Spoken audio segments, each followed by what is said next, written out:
neza mumeze mute mbifurije uwa kabiri mwiza niba atari kuwa gatatu niba ntibeshye ndagira mbabwira ngo 92.6 Radio Mavete uyu munsi dufite abatumirwa bameze neza ndaje mbabereke mu kanya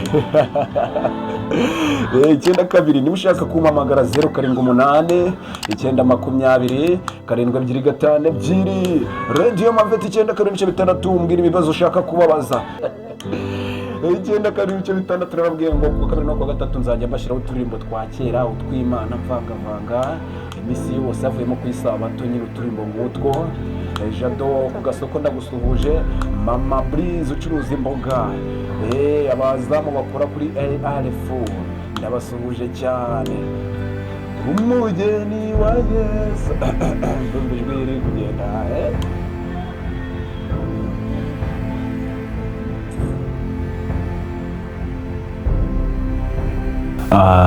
nitwa Izere Jean Paul abandi banze nka Mavete kuri papa na mama ndi umwana wa mbere turabana babiri kuri papa na mama iwacu ni Burera ahazwi nk'ikirambo Indago nize mu gatatu mvira mwaho baza kunyurwa bamagara kuri 078 920 725 wari dazi ku myaka ya 14 n'ubundi nigeze kubigerageza ntago rero nari mbitangiye ahubwo nibyo nacokuzaga noneho nkuri ikintu cyo kujya ndikodinga mu mago y'abantu ahaza kuvamo radio ariko nyine wanda sounding fresh nyine ari ibintu akumva ko bigiye hari aho bihuriye nyuma bibaza kongera birapfa bitewe n'abangira inama ngo mbivugurure mbivamo icyo gihe ndakomeza ibindi ubwo ndi Kigali vuba muri uyu mwaka nyine dusoje nibwo nawe utangiranye na bintu ubona ariko nta kuntu ikintu nakoze nkiri umwana kiragihe nabisubiramo mumereza aho ngaho imyaka 14 n'indi mu wa icyo gihe nigaga CZM hafi yo kujya kutujyana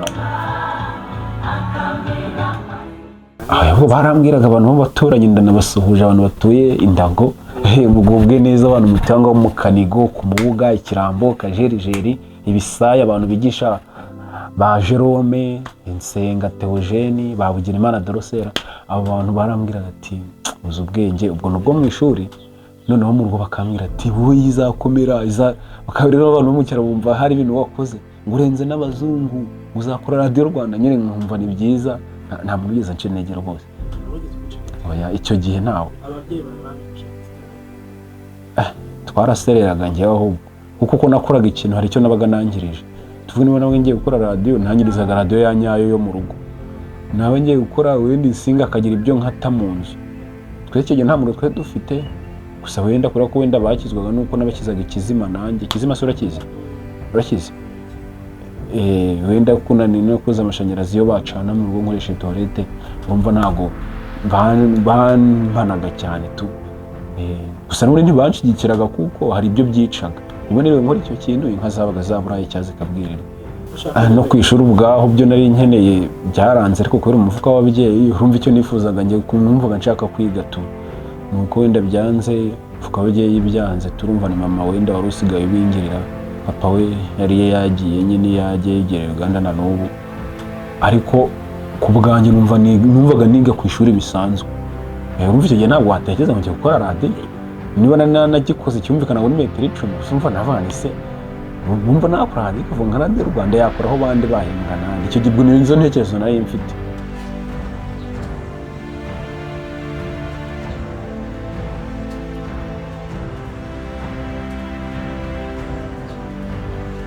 ndibana kandi ari hano nawe wansuye ari umuntu wahasanze ndagira mbabwira ngo 92.6 Radio Mavete uyu munsi dufite abatumirwa bameze neza impamvu naryise Radio Mavete nuko nari naryo zina nyine nkoresha urumva nari yitiriye ntiyanjye ntawe gisangiye nawe mbabereke mu kanya 92 niba ushaka kumpamagara 078 920 725 Radio Mavete 92 bizaterwa n'ikimana izangenera ariko ku cyanjye giti mbona nazazamura ibi hakagira abantu babimenya kandi rwose nta kintu kigoye gisabwa nk'ibatiri ushobora gucaginga agafone ka matushi cyangwa se nkacomekaho nka gutya, nkacomekaho nk'ira televiziyo natangiye itaruzura ariko nkacomekaho ikaka, cyangwa nkaba nacanaho uriya munara wanjye nkacanaho nka gutya, nkacanaho udutara turinganiye atari amatara y'amashanyarazi aremereye, udutara tw'umurasire irawucana so sinzi ako wenda ntabwo ari nko kubakopeza, ariko haba harimo umunyu mo hano ushobora gufungura ukaba wananywaho. Yego, haba harimo umunyu, amazi n'utudiyode, utuntu tw'udusinga. Ukoresheje nk'ahantu ubonye nk'agacupa kajyamo urwembe ariko uragafunga nabyo byaba ari fureshi, kajyamo nk'inzembe ebyiri, hasi ntegamo n'ibiceri ariko nyine bibiri, ntabwo biba bigoye cyane urebye. Ibiceri ahubwo ikintu bifasha kwa kundi biba byicunda bikicunda, hari aho kiba cyegamiye gifashe ugatsinga kamwe ku buryo zidakorana, aho nyine ngo umuriro wenda ube wakoresha nka siriko. Ari nk'inzembe rero nibyo bifasha kuko zo ziguma mu kirere.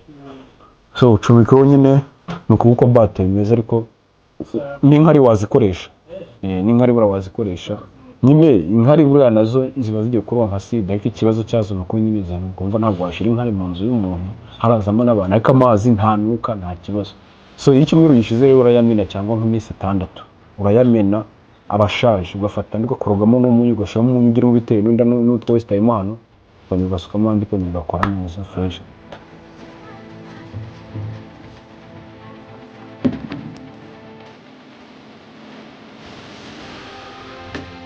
Usibye nayo kwiga ayari yose yitwa amahirwe. Ubu ikintu cyitwa amahirwe ni ikintu cyiza cy'imboneka rimwe, cyose nagifata rwose n'ikiri munsi yo kwiga. Amahirwe yari yose niyo aba ari ayo munsi yo kwiga. Hano mbayeho nyine igipagaso, mbasha kwiyishyurira inzu, ubona ko ibitanahenze binarenze ku buryo ndayampangayikisha, nkarya njya ntawe ntonganye nawe cyangwa ntawe mpemukiye.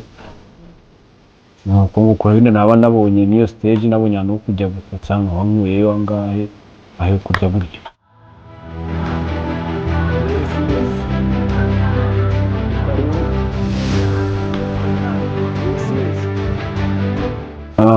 Njyewe mpuranaza bwa mbere, si bwari n'ubwa mbere, ahubwo nahoraga nshaka uburyo twabonanamo, vana ariko kweri nzamubona gute kweri, nanakira no kumuvugisha nkabona aritambukira ko atari uko nkuhebye cyangwa mpunze.